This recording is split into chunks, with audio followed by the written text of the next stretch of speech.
भूपेंद्र सिंह हुड्डा ने कांग्रेस की नैया डुबो दी है। जिस भूपेंद्र सिंह हुड्डा को चौधरी भजनलाल ने 2005 के चुनाव में 59 सीटों के साथ में हरियाणा सौंपा था, आज भूपेंद्र सिंह हुड्डा ने कांग्रेस को जीरो के ऊपर ला करके खड़ा कर दिया है। तो भूपेंद्र सिंह हुड्डा के कारण से अब कांग्रेस की नैया डूबती जा रही है। और जब वो भी वक्त था चौधरी भजनलाल के नेतृत्व में 59 सीटों के साथ में कांग्रेस ने सरकार बनाई थी। अब भूपेंद्र सिंह हुड्डा को लीजिए, आप 2005 के चुनाव से लेकर के 2024 का चुनाव अब हाल फिलहाल गया है और अब तक जो कुछ हुआ है आज का विश्लेषण उसी पर रहेगा। उससे पहले आप भी अपनी राय कमेंट्स बॉक्स में दीजिए कि क्या लगता है कि भूपेंद्र सिंह हुड्डा जिस तरीके से 59 सीटों से जीरो के ऊपर आकर के खड़े हो गए हैं, इसमें आप किसकी गलती मानते हैं या फिर कोई और माजरा है तो कमेंट करके जरूर बताइए। साथ में चैनल को आप फॉलो शेयर और सब्सक्राइब भी कर लीजिए।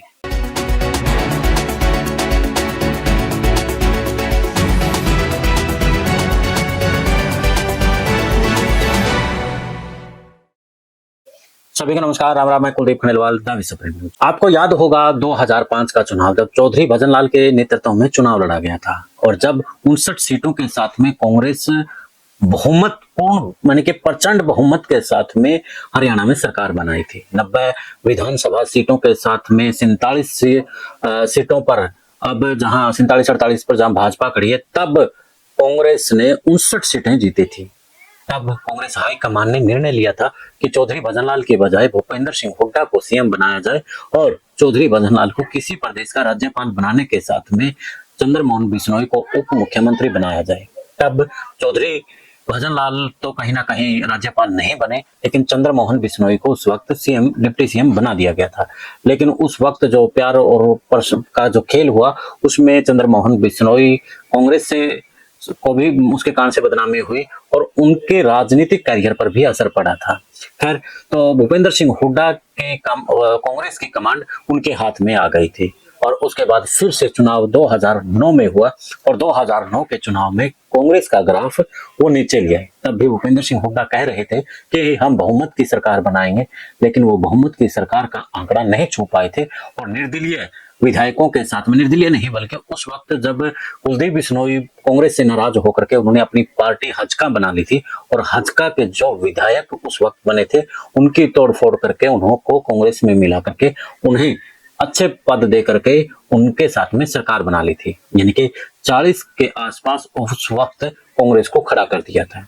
अब कहा तो 69 के ऊपर कांग्रेस खड़ी थी, कहा 40 के ऊपर 2009 में ला करके खड़ा कर दिया।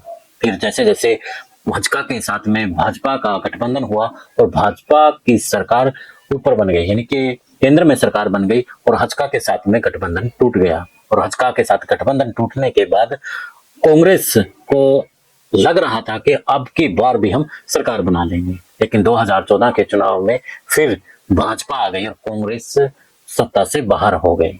और उसके बाद फिर से 2019 के चुनाव हुए और भूपेंद्र सिंह हुड्डा को लग रहा था कि 14 में तो हम सरकार नहीं बना पाए, लेकिन अब 2019 के चुनाव में हम सरकार बना लेंगे। लेकिन सरकार बनाते कैसे?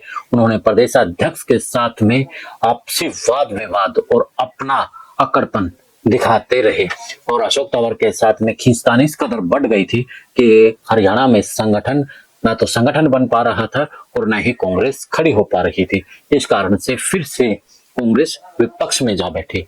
फिर 2024 के अंदर तो लगा कि कांग्रेस अब की बार तो सरकार बना जाएगी। तब कुमारी सैलजा के साथ में भी कहीं ना कहीं उन्हें प्रदेशाध्यक्ष बनाया गया, लेकिन उसके साथ भी उनका आपसी टकराव अंदरूनी रहा, उसके कारण से वो सरकार नहीं बना पाए थे और 2024 के चुनाव तक दोनों का टकराव फिर और भी ज्यादा चलता गया। 2024 के चुनाव में फिर कुमारी सैलजा को अपमानित किया गया, उन्हें टिकट नहीं, जो उनके समर्थक थे उन्हें टिकट नहीं दी गई। खासतौर पर नारनौंद विधानसभा के अंदर वाद विवाद इस कदर बढ़ा कि जो उनके खासम खास थे उनको टिकट ना देने के कारण से कुमारी सैलजा अपने घर पर बैठ गई और उनको जो भूपेंद्र सिंह हुड्डा के समर्थक थे उन्हें जातिगत गालियां देने के साथ में उसके ऊपर तरह तरह के गलत शब्दों का इस्तेमाल किया गया। उन गलत शब्दों के इस्तेमाल के कारण से भूपेंद्र सिंह हुड्डा का चुनाव दिन प्रतिदिन डाउन होता गया। तो अब लग रहा था कि कहीं ना कहीं जो पिछला चुनाव, विधानसभा के चुनाव में जो कंट्रोल से बाहर चला गया था सिस्टम, वो अब ठीक कर लिया जाएगा, यानी कि जो अभी हाल फिलहाल नगर निगम के चुनाव हुए हैं, लेकिन अब वहां पर जीरो नहीं टूटी है, जीरो के ऊपर कांग्रेस खड़ी हो गई है। अब बेशक से कहते रहे भूपेंद्र सिंह हुड्डा के इन चुनावों में हमारी इन्वॉल्वमेंट नहीं थी, लेकिन इन्वॉल्वमेंट तो थी। भूपेंद्र सिंह हुड्डा हिसार के अलावा में दूसरे जहां निगम चुनाव थे, हर जगह चुनाव प्रचार करके गए थे और साथ में टिकटों में भी उन्होंने अपने करीबियों को टिकट दिलवाई थी। बात यहां तक पहुंच गई है कि रोहतक के गढ़ में भी बीजेपी ने कमल को फिर से खिला दिया है, यानी कि कमल को खिला दिया है और भूपेंद्र सिंह हुड्डा हाथ मलते वहां पर रह गए हैं। जो सपना मनोहर लाल खट्टर ने देखा था, वो सपना को नायब सिंह सैनी ने पूरा कर दिया है और रोहतक में जाकर के, जो हरियाणा में कहते हैं ना कि चिमटा गाड़ दिया है, लठ गाड़ दिया है, रोहतक में जाकर के चिमटा और लठ दोनों गाड़ दिया है। तो अब तो हरियाणा की जनता यही कह रही है, जहां पर भी अब चुनाव को लेकर के राजनीतिक बात चल रही है, कि भूपेंद्र सिंह हुड्डा ने कांग्रेस की नैया डुबो दी है। तो अब आप इस मसले पर क्या कहते हैं, आप भी अपनी राय जरूर दीजिए। देश और प्रदेश की खबरों के लिए देखते रहिए विश्व प्राइम न्यूज। जय हिंद, जय भारत।